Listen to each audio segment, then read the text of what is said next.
Hello students, hope all of you are fit and fine at your home. Our previous topic was valence bond theory in octahedral field. Today's topic was valence bond theory in tetrahedral field. I hope in the last video we will study about valence bond theory in octahedral field. All of you well understood about this topic. Let us start our new topic, valence bond theory in tetrahedral field. Let us take some example to understand this whole scenario. तो first example लेते हैं बेटा हम, निकल CO4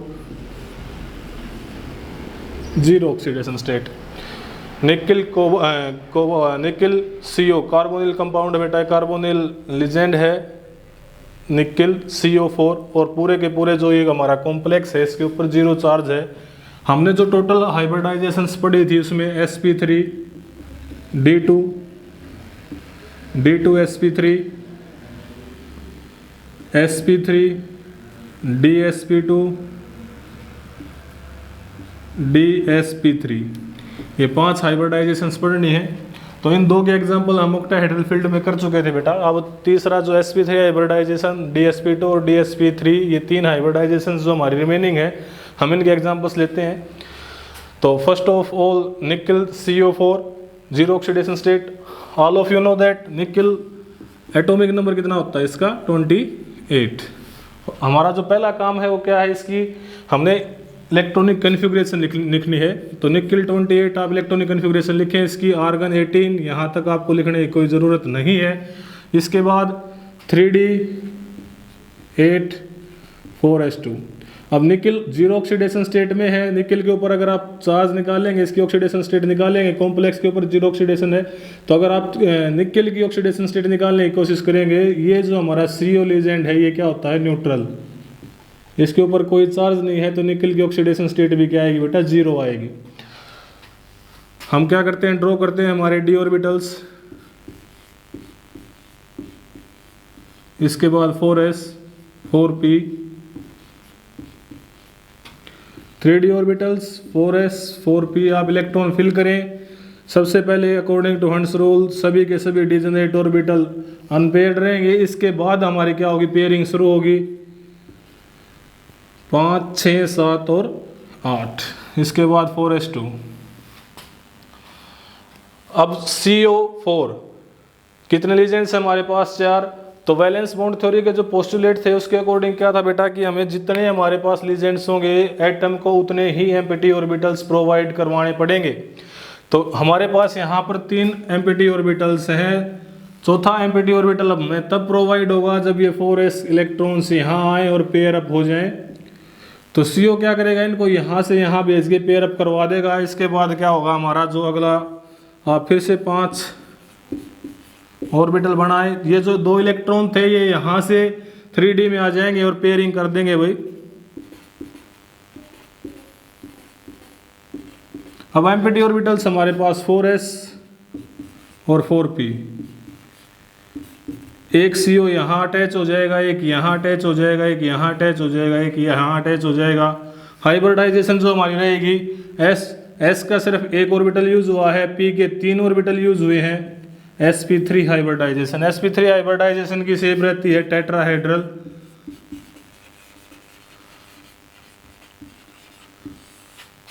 अब आप easily बता सकते हैं कि ये जो हमारा कॉम्प्लेक्स है ये डायामैग्नेटिक है या पैरामैग्नेटिक, क्योंकि जो पैरामैग्नेटिक सब्सटेंस होते हैं उनमें क्या होना चाहिए, अनपेयर्ड इलेक्ट्रॉन होने जरूरी हैं। डायामैग्नेटिक सब्सटेंस क्या होते हैं, जिनमें सारे के सारे इलेक्ट्रॉन्स क्या हों, पेयर्ड अप हों। तो आप जब इस एग्जाम्पल को स्टडी करेंगे तो आप देखेंगे कि यहाँ पर जितने भी इलेक्ट्रॉन्स हमारे सारे के सारे पेयर अप हैं, अनपेयर इलेक्ट्रॉन हमारे पास नहीं है। तो ये कंपाउंड कैसा रहेगा, complex diamagnetic. This complex will be diamagnetic in nature. Hybridization क्या रहेगी इसकी, sp3 हाइब्रिडाइजेशन। शेप क्या रहेगी बेटा, टेट्राहेड्रल इसकी शेप रहेगी। अगला एग्जांपल लेते हैं हम, निकल साइनाइड।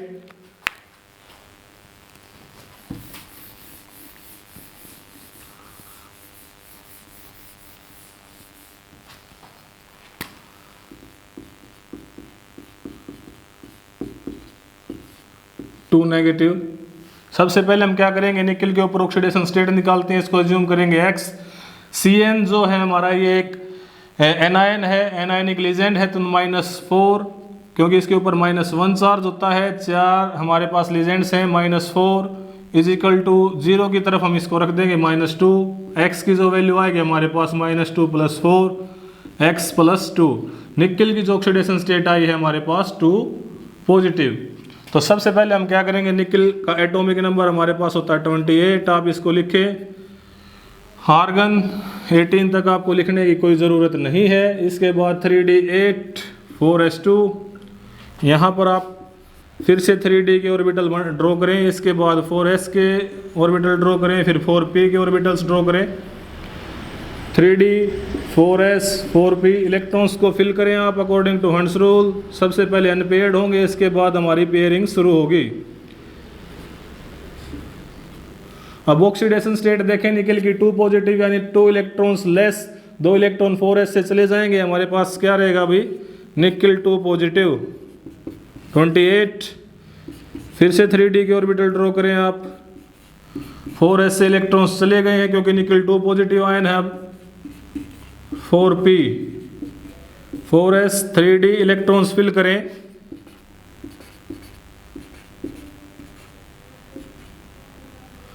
अब क्या होगा, जो Cn है ये क्या करेगा भाई, इस इलेक्ट्रॉन को पेयर अप करवा देगा। यहाँ पर ये जो इलेक्ट्रॉन है यहाँ से यहाँ आ जाएगा पेयरिंग में, तो जो ये इलेक्ट्रॉन है ये फ्री रह जाएगा हमारे पास। इलेक्ट्रॉन यहाँ इसमें पेयर अप हो गया, ये ऑर्बिटल एम्प्टी हो जाएगा। तो हाइब्रिडाइजेशन D, एक s का ऑर्बिटल यूज होगा और 2 p के, तो यहाँ पर Cn Cn Cn और Cn।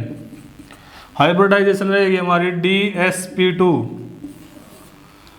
अब आप इसको बता सकते हैं कि ये डायामैग्नेटिक है या पैरामैग्नेटिक सब्सटेंस, क्योंकि सारे के सारे इलेक्ट्रॉन पेयर्ड हैं। ये यहाँ वाला इलेक्ट्रॉन यहाँ पेयर अप हो गया था, इसलिए क्या रहेंगे भाई, ये डायामैग्नेटिक। अब DsP2 हाइब्रिडाइजेशन की जो शेप होती है वो होती है स्क्वायर प्लेनर। अब आप पूछेंगे कि जो ये हमारे पास sp3 हाइब्रिडाइजेशन क्यों नहीं आई, क्योंकि देखो एक 4s एम्प्टी ऑर्बिटल था और 3 p के एम्प्टी ऑर्बिटल्स थे, तो इसकी हाइब्रिडाइजेशन sp3 भी आ सकती थी। लेकिन हमने dsp2 हाइब्रिडाइजेशन क्यों निकाली, क्योंकि जो वैलेंस बॉन्ड थ्योरी है बेटा, वो वैलेंस बॉन्ड थ्योरी ये मैग्नेटिक मोमेंट क्राइटेरिया पे डिपेंड करती है। मैग्नेटिक मोमेंट, सबसे पहले क्या किया जाता है, किसी भी कॉम्प्लेक्स का मैग्नेटिक मोमेंट निकाला जाता है। मैग्नेटिक मोमेंट नंबर, इसके लिए फॉर्मूला हमारे पास μ = n √n × n + 2। तो n यहाँ पर क्या होता है, नंबर ऑफ अनपेयर्ड इलेक्ट्रॉन्स। इस फॉर्मूले से हम क्या निकाल लेते हैं, किसी भी सब्सटेंस, किसी भी कॉम्प्लेक्स का मैग्नेटिक मोमेंट निकाल लेते हैं। अब अगर हमने इस जो ये निकल साइनाइड 4 का जो कॉम्प्लेक्स लिया है, अगर हम इसका मैग्नेटिक मोमेंट निकाल के देखते हैं तो क्या आएगा भाई, जो वैलेंस बॉन्ड थ्योरी के अकॉर्डिंग हमने जब इसका मैग्नेटिक मोमेंट निकाल के देखा तो 0 इसका मैग्नेटिक मोमेंट आया, क्योंकि इसके पास अनपेयर्ड इलेक्ट्रॉन नहीं है। लेकिन अगर हम इसकी हाइब्रिडाइजेशन sp3 कंसीडर करते तो यहाँ पर 2 इलेक्ट्रॉन्स हमारे पास क्या रह जाते, अनपेयर्ड रह जाते बेटा। तो इसका कुछ ना कुछ मैग्नेटिक मोमेंट आता। तो जो वैलेंस बॉन्ड थ्योरी है वो प्योरली डिपेंड किसके ऊपर करती है, मैग्नेटिक मोमेंट क्राइटेरिया के ऊपर डिपेंड करती है। इसलिए जो ये एग्जांपल, इसमें जो हाइब्रिडाइजेशन है sp3 ना होके dsp2 हाइब्रिडाइजेशन रहेगी। आप इसको स्टार मार्क करें एग्जांपल को। इसके बाद लास्ट एग्जांपल लेते हैं हम। देखो हमने sp3 d2 का एग्जांपल ले लिया है, d2 sp3 का जो एग्जांपल है वो हमने समझ लिया है, sp3 का एग्जांपल हमने समझ लिया है, dsp2 इस हाइब्रिडाइजेशन का एग्जांपल भी हमने समझ लिया है। इसके बाद लास्ट जो हाइब्रिडाइजेशन हमारे पास बचती है वो है dsp3। हम इसका भी एक एग्जांपल यहाँ पर ड्रॉ करके देखते हैं।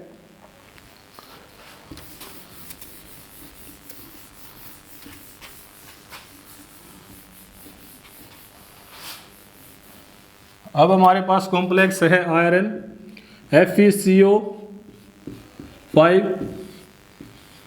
0 ऑक्सीडेशन स्टेट। आयरन इस कॉम्प्लेक्स में जो ऑक्सीडेशन स्टेट हो गया आयरन की वो क्या रहेगी, 0 रहेगी। अब लिखते हैं एटॉमिक नंबर आयरन का होता है बेटा 26, इलेक्ट्रॉनिक कन्फिग्रेशन आर्गन 18 तक लिखने की ज़रूरत नहीं है।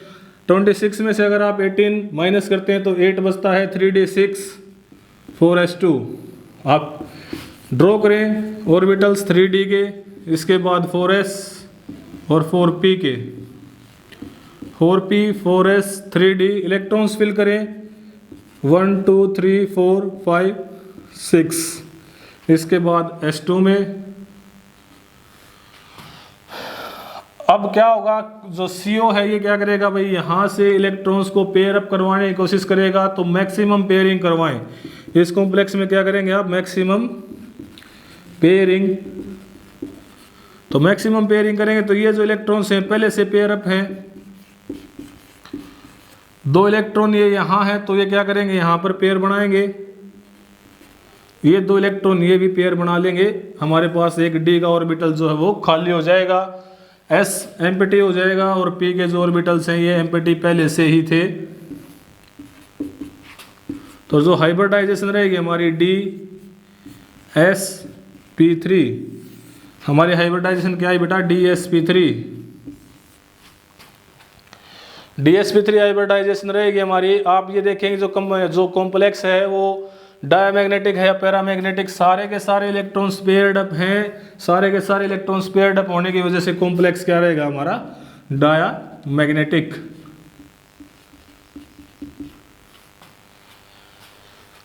अब जो शेप रहेगी हमारी वो रहेगी स्क्वायर पिरामिडल बेटा, square pyramidal.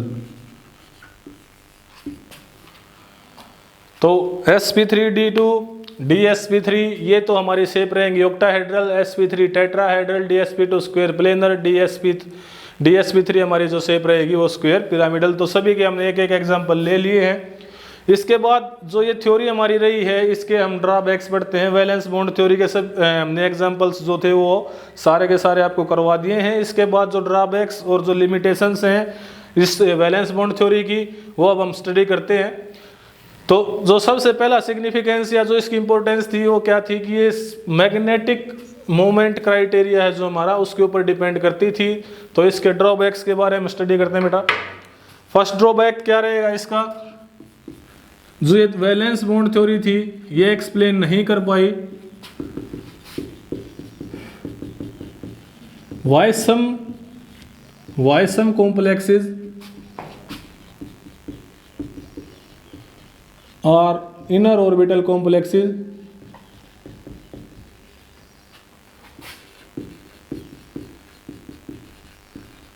and some are outer orbital complexes.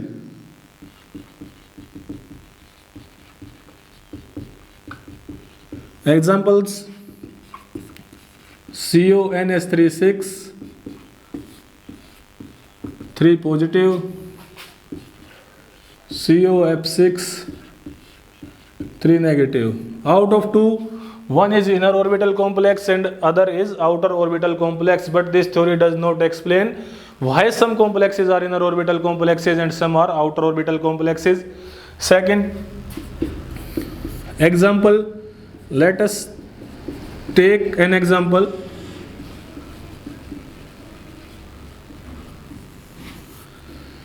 This is the main criteria about this theory, magnetic moment criteria. Let us understood what is magnetic moment criteria. Example: copper NH3 4 2 positive.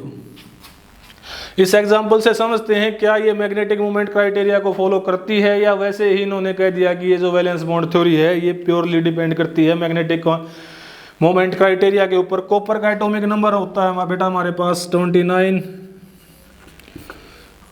Ammonia जो है एक neutral agent है, कोई charge नहीं है इसके ऊपर। Oxidation state copper की है 2 पॉजिटिव। तो सबसे पहले आप 3D के ऑर्बिटल ड्रॉ करें, फिर 4s, इसके बाद 4p को ड्रॉ करें बेटा। 3D 4s 4p। Electronic configuration लिखते हैं कॉपर की, कॉपर 29, आर्गन 18 तक आप लिख देंगे। 29 माइनस 18 हमारे पास बचता है 11, तो 3d9 3d10 4s1 आप फिल करें। इलेक्ट्रॉन्स 10 इलेक्ट्रॉन्स होने की वजह से मैं डायरेक्ट पेयर कर रहा हूं इनको 4s1। इसके बाद अब क्या है, पॉजिटिव 2 ऑक्सीडेशन स्टेट, एक इलेक्ट्रॉन s का गायब हो जाएगा और एक इलेक्ट्रॉन 3d ऑर्बिटल से। तो आप दोबारा से कॉपर 29 2 पॉजिटिव आयन की इलेक्ट्रॉनिक कन्फिगरेशन लिखें, यहां फिल करें।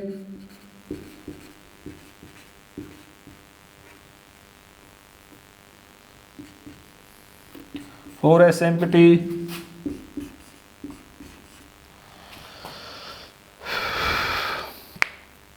अब जो शेप आनी चाहिए हमारी, जो हाइब्रिडाइजेशन आनी चाहिए बेटा, वो sp3 आनी चाहिए, क्योंकि s ऑर्बिटल हमारे पास एम्प्टी हैं, 3 p ऑर्बिटल एम्प्टी हैं, तो इसके हाइब्रिडाइजेशन क्या आनी चाहिए हमारे पास sp3। शेप क्या रहनी चाहिए, टेट्राहेड्रल। लेकिन एक्चुअल में ऐसा नहीं हुआ। एक्चुअल में हुआ क्या बेटा, जो ये इलेक्ट्रॉन ये यहाँ है, ये यहाँ से जंप कर जाता है आगे की तरफ, जो आउटर ऑर्बिटल्स हैं उनके अंदर चला जाता है। ये ऑर्बिटल जो है वो एम्प्टी हो जाता है dsp2। जो हाइब्रिडाइजेशन आती है हमारी dsp2 आती है। जो शेप आती है हमारी वो आती है बेटा स्क्वायर प्लेनर। जब एक्सरे स्टडी की गई इस कॉम्प्लेक्स की, तो एक्सरे स्टडीज में हम शेप देखते हैं किसी भी कंपाउंड की, तो इस कंपाउंड की जो शेप आई वो स्क्वायर प्लेनर आई। हाइब्रिडाइजेशन जो हमारी आई वो dsp2। लेकिन अगर हम चले मैग्नेटिक मूवमेंट क्राइटेरिया की तरफ से, तो देखें अगर हम sp3 हाइब्रिडाइजेशन लेते हैं तब भी हमारे पास एक अनपेयर्ड इलेक्ट्रॉन है। अगर हम dsp2 हाइब्रिडाइजेशन लेते हैं तब भी हमारे पास एक इलेक्ट्रॉन है। यानी दोनों ही टर्म्स में हमारे पास सिर्फ एक अनपेयर्ड इलेक्ट्रॉन है। अगर ये जो हमारी थ्योरी है valence bond theory magnetic movement criteria को फॉलो कर रही होती, तो अगर हम एक इलेक्ट्रॉन का मैग्नेटिक मूवमेंट निकालते तो दोनों ही तरफ से दोनों ही हाइब्रिडाइजेशन हमारी सही होनी चाहिए थी। dsp2 और sp3 दोनों ही हाइब्रिडाइजेशन ठीक होनी चाहिए थी हमारी। लेकिन जो एक्चुअल हाइब्रिडाइजेशन जो इसकी मिली हमें वो क्या मिली, dsp2 हाइब्रिडाइजेशन, और जो ज्योमेट्री मिलेगी वो स्क्वायर प्लेनर। इसका मतलब क्या है बेटा कि जो मैग्नेटिक मूवमेंट क्राइटेरिया है वो इस कॉम्प्लेक्स के ऊपर फॉलो नहीं हो रहा है। ये भी क्या है, एक लिमिटेशन है वैलेंस बॉन्ड थ्योरी की। तो पहली लिमिटेशन क्या थी कि कॉम्प्लेक्सेस वाई सम जो कॉम्प्लेक्सेस हैं वो इनर ऑर्बिटल होते हैं और सम आउटर ऑर्बिटल्स होते हैं। दूसरा जो ये थ्योरी है मैग्नेटिक मूवमेंट क्राइटेरिया को पूरी तरीके से फॉलो नहीं कर रही है। वो इस एग्जांपल के थ्रू हम समझ सकते हैं। इस एग्जांपल को आप स्टार मार्क कर लें क्योंकि कई बार ये एग्जांपल पूछा जा चुका है। इसके बाद जो तीसरी लिमिटेशन है वैलेंस बॉन्ड थ्योरी की,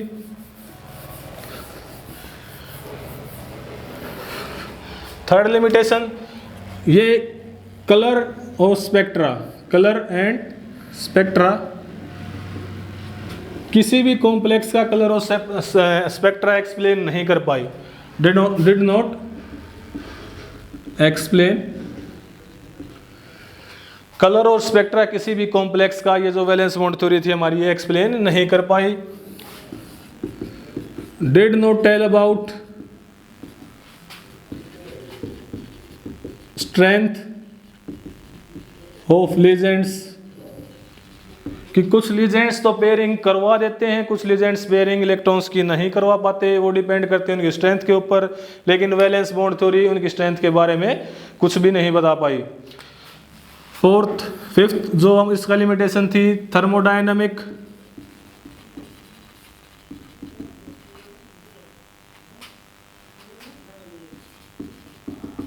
and kinetic stability of complexes did not explain by this theory। Thermodynamic का मतलब होता है बेटा जो टेम्परेचर से रिलेटेड हो, और काइनेटिक का मतलब होता है जो गति से रिलेटेड जो कॉम्प्लेक्सेस होते हैं, यानी जो जल्दी बनते हैं। कुछ कॉम्प्लेक्सेस बहुत जल्दी बनते हैं, कुछ कॉम्प्लेक्सेस धीरे धीरे बनते हैं। तो ये कौन सा कॉम्प्लेक्स थर्मोडायनेमिकली स्टेबल है और कौन सा काइनेटिकली स्टेबल है। काइनेटिकली स्टेबल का मतलब कॉम्प्लेक्स कौन सा जल्दी बनता है, थर्मोडायनेमिकली स्टेबल का मतलब कौन सा कॉम्प्लेक्स लेट बनता है, उनके बारे में भी ये एक्सप्लेन नहीं कर पाई। ये इसके मेन लिमिटेशंस थी सारी की सारी जो वैलेंस बॉन्ड थ्योरी की थी, जो ये एक्सप्लेन नहीं कर पाई। इसके बाद जो चीज़ें बची हैं जिनको एक्सप्लेन करना था और अच्छे से समझना था स्ट्रक्चर्स के बारे में, बॉन्डिंग के बारे में, तो एक नई थ्योरी हमें दी गई, वो है क्रिस्टल फील्ड स्प्लिटिंग थ्योरी या क्रिस्टल फील्ड थ्योरी, CFT के नाम से जानी जाती है बेटा, CFT, क्रिस्टल फील्ड थ्योरी।